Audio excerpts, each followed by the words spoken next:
आपल्याला सगळ्यांना माहिती आहे की गेल्या 13-14 वर्षाच्या पासून या राजकारणामध्ये मी काम करतोय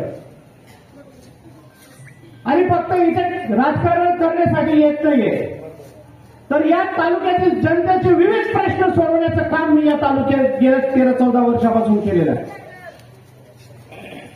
काय झालं तुमचं बंद असलेल्या साखर कारखान्याचं, काय झालं तुमच्या बंद असलेल्या सूतगिरणीचं, काय झालं तुमचं गोल्ड रिफायनरीचं, काय झालं तुमच्या दूध संघाचं, आणि काय नाही आतापर्यंत 40 वर्षामध्ये ठाणेकरांच्या चालीच्या प्रश्नाचा मोबदला हे लोक मिळून देऊ शकले नाही. यांनी कोणीच काही केलं नाही, हे खरं आहे. यांनी कोणीच काही केलं नाही, म्हणून या सातत्याने या तालुक्याच्या शेतकरीसाठी मतदार बंधू भगिनींचा हक्क मिळवून देण्यासाठी मी ही निवडणूक सातत्याने तिसऱ्या वेळेपर्यंत लढत आलेलो आहे. या 2014च्या इलेक्शन नंतर जेव्हा मला इतक्या कमी मतांनी पराभव पत्करावा लागला, त्यावेळेस मला वाटलं की तालुक्याची जनता म्हणते की कुठेतरी आम्हाला परिवर्तन करायचं आहे आणि कुठेतरी एक विश्वासू चेहऱ्याचा आम्ही वाट बघत आहोत, आणि त्याच्यामुळे मी तो तुमचा आशीर्वाद समजून 14 पासून 19 पर्यंत काम करण्याचं काम केलं. आणि 14 पासून 19 पर्यंत इलेक्शनच्या पर्यंत मी साधं काम करत राहिलो नाही. आपल्या साखर कारखान्यांसाठी आम्ही लढत राहिलो. हा साखर कारखाना सुरू झाला पाहिजे, हा शेतकरी राजा इथं सुकवला पाहिजे, त्याचा आर्थिक चक्र अजून बळकट झालं पाहिजे, याच्यासाठी आम्ही काम करत राहिलो. ज्या लोकांना इथे 20-20, 40-40 वर्ष दिली गेली सत्ता, ते हे कारखाने का सुरू करू शकले नाही, आणि आमचा आवाज उठवल्यानंतर त्यांना सुरू करण्याची का पाळी यावी लागली, हा सुद्धा महत्वपूर्ण प्रश्न तुम्ही येत्या काळामध्ये ते जेव्हा तुमच्याकडे सभा घ्यायला येतील ना, तुम्ही इथं मोजकेच स्वामीमध्ये बांधू आलेले आहेत, त्यांनी जरूर विचारावं. आज तुम्हाला लक्षात येत नाही की तुमचं किती मोठं नुकसान या तालुक्यामध्ये झालेलं आहे. आज तुम्ही 25 वर्ष मागे फेकले गेलेले, तर साखर कारखाना सुरू झाला असता तर आज या तालुक्यातील शेतकरी अत्यंत सुखावला असता. आणि या कारखाना सुरू करण्यासाठी आम्ही काय जीवाचं रान केलं आम्हाला माहिती आहे. आम्ही प्रबोधन सभा घेतल्या, लोकांना जागृत केलं आणि लोकांना समजून सांगितलं की हा कारखाना का सुरू होत नाहीये. फक्त 16 कोटीचं कर्ज असलेला छोटासा कर्ज असलेला कारखाना जर एवढ्या मोठ्या नेत्याच्या विधानसभेमध्ये बंद राहत असेल तर याच्यापेक्षा दुर्दैव आपलं काही.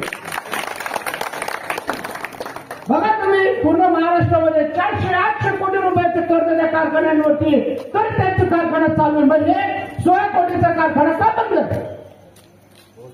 हे आपल्या इथल्या नेत्यांचं अपयश आहे. तिथले नेते सातत्याने सरकारच्या माध्यमातून सरकारचा हात पाय पाळून माझ्या शेतकऱ्यांसाठी कारखाना चालू केला पाहिजे याच्यासाठी प्रयत्न करतात, आणि तिथले सहकारी सगळे साखर कारखाने चालवतात, पण आपला कारखाना बंद पडतो. हे आपला दुर्दैव आहे. इथल्या नेत्यांनी सूतगिरणी चालू केली. सूतगिरणीमध्ये काय बघितलं आपण? सूतगिरणीचा मालक कोण आहे? कोण आहे मालक? काकाजी तुम्हाला माहिती कोण मालक आहे? नाही, मालक कोण आहे? नाही हो साहेब, मालक तुम्ही आहे. अरे तुम्ही मालक समजत नाहीये स्वतःला, तुम्हाला मालक माहित नाही, तर तालुक्यामध्ये हेच तर दुर्दैव आहे. या तालुक्यातली सूतगिरणीचे मालक तुम्ही लोक आहेत. ही शेतकऱ्यांची सहकारी तत्वावरती सुरू झालेली सूतगिरणी आहे. एवढी सुंदर सूतगिरणी चालू होती आणि तिला अचानक बंद करण्यात आली. स्वतःच्या मुलाला 99 वर्षाच्या करावरती भाडे तत्वावर देण्यात आले. आपल्याला माहिती का? माहितीये का? दिसाण कंपनी नावाची दिसाण कंपनी आहे. त्या कंपनी त्यांच्या मुलाचा मुलगा जे आता चिंतन पटेल जे आहे त्यांच्या स्वतःची ती कंपनी आहे, आणि त्या कंपनीला 99 वर्षासाठी भाडे तत्वावर देण्यात आले. म्हणजे शेतकऱ्यांची प्रॉपर्टी तुम्ही मुलाच्यासाठी 99 वर्षासाठी भाडे करून देतात, आणि त्यांचा मुलगा तिथं टेक्सटाईल पार्क चालवतो. मग शेतकऱ्यांची सूतगिरणीला तुमच्या मुलाची तुम्ही कंपनीमध्ये टेक्सटाईल पार्क उभारू शकता, तर मग सहकारी तत्वावर असलेली सूतगिरणीला टेक्सटाईल पार्क का उभारू शकले नाही, याचं तर उत्तर तुम्हाला द्यावं.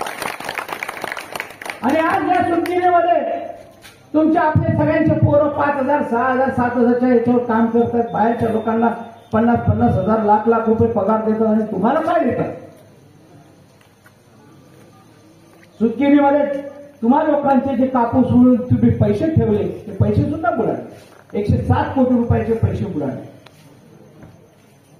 आणि या पैशांना मिळावं म्हणून आम्ही आंदोलन केली, आम्ही भांडलो आणि तेव्हा कुठेतरी काही ठेवीदारांचे पैसे मिळाले. मग आम्ही कोणासाठी लढलोय? आम्ही शेतकऱ्यांसाठी लढलोय. आम्ही कुठला आमचे उद्योग सुरू व्हावे याच्यासाठी लढलो नाही. हा आमचा प्रामाणिकपणा होता.